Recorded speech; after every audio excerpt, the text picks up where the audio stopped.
দেখো খাটের উপরে সব কিছু ছড়ানো।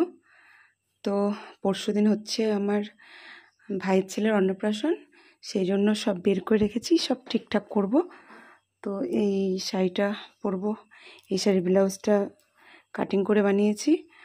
আর এখানে এই শাড়িটা রাত্রিবেলায় পরবো, সেই জন্য এর ব্লাউজটা কাটিং করে রাখলাম। আর এই শাড়িটাও বের করেছি পরবো বলে, তো ভাবছি এটা আর পরবো না, কারণ শাড়িটা কী হয়েছে বলো তো, একটু জড়ো জড়ো জড়ো টাইপের হয়ে গেছে এই যে, তো সেই জন্য। আর এই ব্লাউজ পিসটা বানাবো সবসময় পরার জন্য। তো সব এখানে ঠিকঠাক করে রেখেছি, সব ঠিকঠাক করে রেখেছি। আর আমার কাকা শ্বশুর মারা গেল, কিচ্ছু করার নেই। এই যে সব সমস্ত এরকমই থাকবে, পড়াও হবে না, কিচ্ছু হবে না, কি আর করা যাবে। তাই সবার ভাগ্যে সব কিছু হয় না, বুঝলে।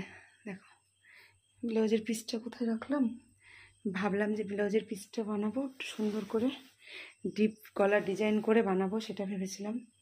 সেটা ও এই যে পড়ে আছে, ব্লাউজ পিসটা এখানে পড়ে আছে। চলো এখন ওই বাড়িতে যাব, ভাবলাম তার আগে এগুলো সব গুছিয়ে টুছিয়ে রেখে যাই। টাটা।